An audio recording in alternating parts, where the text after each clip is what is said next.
Selamat malam, Bapak dosen dan teman-teman semuanya. Terima kasih atas waktu dan kesempatan yang diberikan kepada kelompok kami. Kami dari kelompok 13 akan membahas materi tentang laporan keuangan dana desa. Sebelum kami melanjutkan ke materi, izinkan kami memperkenalkan diri kami terlebih dahulu. Pertama, saya sendiri Erminia Verna Jamu, absen 19, dan teman saya Noviana Lelaka, absen 30. Baik, materi pertama akan dibawakan oleh saya sendiri. Bentuk laporan keuangan desa. Laporan keuangan desa adalah bentuk pertanggungjawaban pengelolaan keuangan desa selama periode waktu tertentu. Informasi akuntansi ini disusun untuk disampaikan kepada pihak-pihak yang membutuhkan, yaitu yang pertama, pihak internal, yaitu pihak yang berada dalam struktur penyelenggaraan urusan pemerintah desa, yakni Kades, Sekdes, Bendahara, dan Kaur atau Kepala Seksi. Yang kedua, Badan Permusyawaratan. Badan Permusyawaratan Desa atau BPD, yaitu pihak yang bertanggung jawab terhadap realisasi penggunaan anggaran pendapatan belanja desa atau APBD. Yang ketiga, pemerintah. Pemerintah adalah pemerintah kabupaten atau kota, provinsi, dan pusat. Pihak-pihak tersebut merupakan pertanggungjawaban penyaluran dan pelaksanaan dana desa yang berasal dari APBN dan APBD. Yang keempat, pihak lain. Pihak lain yakni pihak-pihak selain yang telah disebutkan di atas, antara lain LSM, Lembaga Swadaya Masyarakat atau NGO, Non-Governance Organization. Baik, laporan keuangan desa terdiri dari yang pertama, laporan realisasi anggaran desa atau LRAD. Laporan realisasi pelaksanaan APBD tahun anggaran berkenan terdiri dari pendapatan, belanja, transfer, surplus atau defisit, dan pembiayaan dalam tahun anggaran berkenan. Berikut ini unsur komponen atau elemen-elemen dari laporan realisasi anggaran pendapatan belanja desa. Yang pertama, pendapatan desa. Ada 3 sumber pendapatan desa, yaitu pendapatan asli daerah. Pendapatan ini bersumber dari hasil usaha, swadaya, partisipasi, dan gotong royong, serta pendapatan lain-lain asli desa yang sah. Yang kedua, pendapatan transfer. Jenis penerimaan ini diantaranya itu dana desa, bagian dari hasil pajak dan retribusi, alokasi dana desa, bantuan yang berasal dari provinsi, bantuan dari kabupaten dan kota. Yang ketiga, pendapatan lain-lain. Jenis pendapatan ini antara lain hibah dan sumbangan dari pihak ketiga yang tidak meningkat dan pendapatan lain yang sah. Yang kedua itu ada belanja desa. Jenis belanja desa dibedakan menurut bagian atau bidang yang ada dalam pemerintah desa, antara lain. Yang pertama, bagian penyelenggaraan pemerintah desa, yaitu penghasilan tetap dan tunjangan belanja pegawai. Yang kedua, operasional perkantoran. Di antaranya ada belanja modal, komputer, meja, kursi. Yang berikutnya, barang dan jasa, alat tulis kantor, benda pos, pakaian dinas dan atribut, alat dan bahan kebersihan, perjalanan dinas, pemeliharaan, air, listrik, dan telepon. Yang berikut operasional Badan Permusyawaratan Desa atau BPD, diantaranya ATK, penggadaan konsumsi rapat. Yang berikut dana operasional rukun tetangga atau RT dan rukun warga RW. Yang kedua, bagian pelaksanaan pembangunan desa. Yang termasuk dalam bagian ini ada 2. Yang pertama, perbaikan saluran irigasi. Contohnya upah kerja dan honor, belanja semen dan material. Yang kedua itu peningkatan mutu jalan desa. Yang ketiga, bagian pembinaan kemasyarakatan. Aktivitas pembinaan ketentraman dan ketertiban. Contohnya honor pelatih, konsumsi, dan bahan pelatih. Honor dan konsumsi. Yang keempat, bagian pemberdayaan masyarakat. Contohnya itu training aparatur pemerintah desa termasuk kepala desa atau lurah. Yang kelima, bidang tidak terduga. Misalnya aktivitas kejadian luar biasa, belanja konsumsi, obat-obatan, dan honor. Yang ketiga, pembiayaan operasional desa. Ada dua unsur dalam menyajikan pembiayaan desa. Yang pertama itu penerimaan pembiayaan. Di dalam penerima pembiayaan ini ada tiga. Yang pertama, sisa lebih perhitungan anggaran atau SIL PA. Yang kedua, pencairan dana cadangan. Yang ketiga, hasil kekayaan desa yang dipisahkan. Yang berikut yang kedua itu pengeluaran pembiayaan. Yang pertama, pembentukan dana cadangan. Yang kedua, penyertaan modal desa.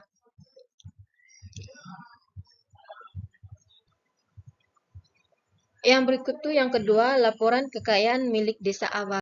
Laporan yang memperlihatkan posisi aset, kewajiban, dan kekayaan bersih desa pada suatu periode.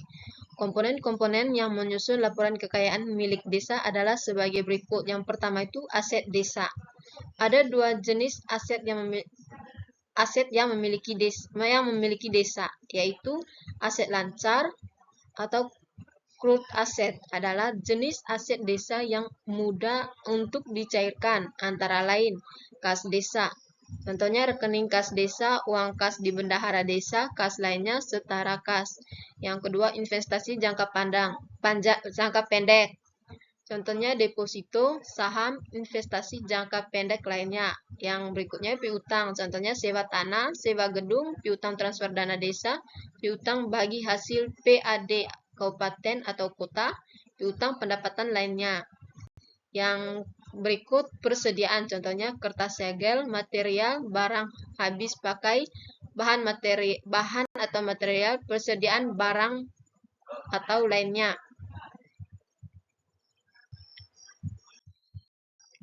Yang kedua itu aset tidak lancar atau fiction asset. Di antaranya investasi permanen, contohnya penyertaan modal pemerintah desa. Yang kedua aset tetap, contohnya tanah, peralatan, dan mesin. Mesin, gedung, dan bangunan, jalan, irigasi, dan jaringan. Yang berikutnya aset tetap lainnya, contohnya buku, terbitan, barang-barang perpustakaan, barang kebudayaan, alat olahraga, tanaman. Yang berikut dana cadangan. Yang terakhir aset tidak lancar lainnya. Yang berikut tuh kewajiban desa. Kewajiban desa diantaranya yang pertama kewajiban jangka pendek. Contohnya utang perhitungan pihak ketiga. Contohnya iuran jaminan kesehatan, utang panjang, utang jaminan. Yang kedua, utang bunga kepada bank dan lembaga keuangan bukan bank, utang bunga dalam negeri lainnya. Yang berikut bagian lancar utang jangka panjang, sektor perbankan dan lembaga keuangan bukan bank. Yang berikut pendapatan diterima di muka, contohnya kelebihan pembayaran dari pihak ketiga. Yang berikut utang jangka pendek lainnya. Dan yang kedua, kewajiban jangka panjang. Contohnya yang pertama itu pinjaman jangka panjang. Utang dalam negeri sektor perbankan dalam lembaga keuangan bukan bank. Utang dalam negeri lainnya. Yang kedua, utang jangka panjang lainnya. Baik, selanjutnya akan dilanjutkan oleh teman saya, Novian. 1, 2, 3. Baik, di sini saya akan melanjutkan presentasi dari Irmelia. Di sini ada neraca, laporan yang menggambarkan posisi keuangan mengenai posisi aset, kewajiban, dan ekuitas dana pada suatu periode. Aset adalah kekayaan yang dimiliki oleh desa, baik aset lancar dan aset tetap. Kewajiban adalah berbagai macam hutang yang timbul dari kejadian transaksi masa lalu yang penyelesaiannya menjadi tanggung jawab pemerintah desa. Sedangkan ekuitas dana adalah kekayaan bersih pemerintah desa yang merupakan selisih aset dan kewajiban. Berikut ada catatan atas laporan keuangan. Catatan atas laporan keuangan desa meliputi penjelasan atau daftar rinci atau analisis atas nilai suatu pos yang disajikan dalam anggaran desa. Laporan realisasi anggaran desa, laporan kekayaan milik desa awal dan neraca desa. Catatan laporan keuangan dimaksud agar laporan keuangan dapat dipahami oleh pembaca secara luas, tidak terbatas hanya untuk pembaca tertentu ataupun manajemen entitas pelaporan. Untuk melengkapi laporan keuangan desa ini, adapun poin-poin penting yang perlu disampaikan sebagai catatan atas laporan keuangan desa, yaitu yang pertama ada informasi umum. Pada bagian ini dijelaskan hal-hal yang sifatnya umum, antara lain tentang profil desa dan kebijakan teknis yang dilakukan. Informasi ini penting agar pengguna laporan keuangan desa memahami kondisi umum entitas yang menyajikan laporan. Nah, yang kedua ada penjelasan atas pos-pos laporan realisasi anggaran. Pos-pos komponen LRA yang memerlukan penjelasan secara lebih rinci bisa disajikan di bagian ini. Yang pertama ada pendapat desa, yang kedua ada belanja desa, yang ketiga ada surplus divisi desa, dan keempat ada pembiayaan desa, yang kelima ada sisa lebih atau kurang perhitungan anggaran desa. Berikut ada cara membuat laporan keuangan. Tahap dalam pembuatan laporan keuangan desa adalah yang pertama, membuat rencana berdasarkan visi misi yang dituangkan dalam penyusunan anggaran. Yang kedua, anggaran yang dibuat terdiri dari akun pendapatan, belanja, dan pembiayaan. Setelah anggaran disahkan, maka perlu dilaksanakan. Yang ketiga, dalam pemelaksanaan anggaran timbul transaksi. Transaksi tersebut harus dilakukan pencatatan lengkap berupa pembuatan buku kas umum, buku kas pembantu, buku bank, buku pajak, buku inventaris, dan disertai pengumpulan bukti-bukti transaksi. Yang keempat, untuk memperoleh informasi posisi keuangan, kemudian berdasarkan transaksi yang terjadi dapat dihasilkan sebuah neraca. Neraca ini berfungsi untuk mengetahui posisi keuangan desa. Yang kelima, selain menghasilkan neraca, bentuk pertanggungjawaban pemakaian anggaran dibuatlah laporan realisasi anggaran desa. 1, 2, 3. Laporan keuangan desa yang dibuat oleh pengelola keuangan akuntansi desa, yaitu ada anggaran pendapatan dan belanja desa. Anggaran desa adalah rencana keuangan tahunan yang diselenggarakan oleh pemerintah desa yang dibahas dan disepakati antara pemerintah desa dan badan permusyawarah desa. Yang kedua ada buku kas umum. Buku kas umum digunakan untuk mencatat berbagai aktivitas yang mencatat mutasi perbankan atau kesalahan dalam pembukuan. 1, 2, 3. Yang ketiga ada buku kas harian pembantu. Buku kas harian pembantu adalah buku yang digunakan untuk mencatat pengeluaran dan pemasukan yang berhubungan dengan kas. Yang keempat ada buku bank. Buku bank digunakan untuk membantu buku kas umum dalam rangka penerimaan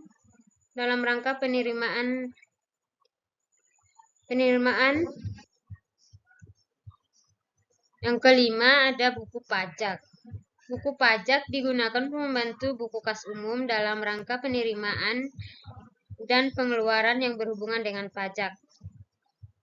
Yang keenam ada buku investasi desa. Buku inventaris desa digunakan untuk membantu buku kas umum dalam mencatat barang-barang yang dimiliki oleh desa.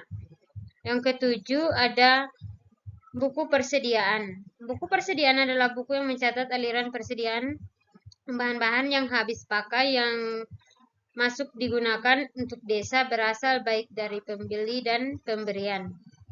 Yang kedelapan ada buku modal. Buku modal atau ekuitas dana adalah buku yang digunakan untuk mencatat dana-dana dan hibah yang mengalir ke desa. Yang kesembilan ada buku piutang. Buku piutang adalah buku yang digunakan untuk mencatat piutang desa. Piutang adalah harta desa yang timbul karena terjadinya transaksi penjualan atau sewa-menyewa. Yang ke-10 adalah buku hutang atau kewajiban. Buku hutang atau kewajiban adalah buku yang digunakan untuk mencatat hutang atau kewajiban desa. Yang ke-11 ada neraca. Neraca adalah untuk mencatat yang menyajikan posisi keuangan desa dalam satu periode tertentu. Yang ke-12 ada laporan realisasi anggaran. Laporan realisasi anggaran berdasarkan SPPA menyajikan informasi realisasi pendapatan, belanja, transfer, surplus, deposit, dan pembiayaan. 1, 2, 3. Berikut ada kesimpulan. Laporan keuangan desa adalah bentuk pertanggungjawaban pengelolaan keuangan desa selama periode waktu tertentu. Laporan keuangan desa terdiri dari laporan realisasi anggaran desa, laporan kekayaan milik desa awal. Cara membuat laporan keuangan, tahap dalam pembuatan laporan keuangan desa, yang pertama membuat rencana berdasarkan visi misi yang dituangkan dalam penyusunan anggaran. Yang kedua, anggaran yang dibuat terdiri dari akun pendapatan belanja dan pembiayaan. Setelah anggaran disahkan, maka perlu dilaksanakan. Yang ketiga, dalam pelaksanaan anggaran timbul transaksi. Transaksi tersebut harus dilakukan pencatatan lengkap berupa pembuatan buku kas umum, buku kas pembantu, buku bank, buku pajak, buku inventaris dengan disertai pengumpulan bukti-bukti transaksi. Yang keempat, untuk memperoleh informasi posisi keuangan, kemudian berdasarkan transaksi yang terjadi dapat dihasilkan sebagai neraca. Neraca berfungsi untuk mengetahui keuangan desa. Yang kelima, selain menghasilkan neraca, bentuk pertanggungjawaban pemakaian anggaran dibuat laporan realisasi keuangan. 1, 2, 3. Demikian presentasi dari kelompok kami. Jika ada salah kata, kami mohon dimaafkan. Terima kasih.